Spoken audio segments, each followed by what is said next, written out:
Setelah Papua wilayah pesisir menolak OPM dan KKB, kini masyarakat Papua wilayah pegunungan yang juga mulai jengah dengan kekerasan yang kerap kali dilakukan oleh kelompok kriminal bersenjata mendeklarasikan penolakan mereka terhadap kelompok separatis tersebut yang mengusung tema penolakan tindak kekerasan.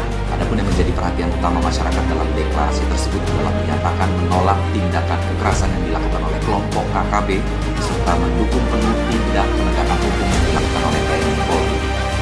Atas nama masyarakat bahwa kami masyarakat yang ibu-ibu kasihan, ibu-ibu yang berkepentingan, anak diulang di kali. Jadi mereka sendiri yang deklarasi untuk kami, masyarakat mereka aman dan nyaman. Mereka tulang hidup, keluarga jamin, anak jamin, sekolah, semua baik. Itu penting. Maka masyarakat yang kali kabur, ya masyarakat yang mereka sendiri yang deklarasi untuk teman-teman yang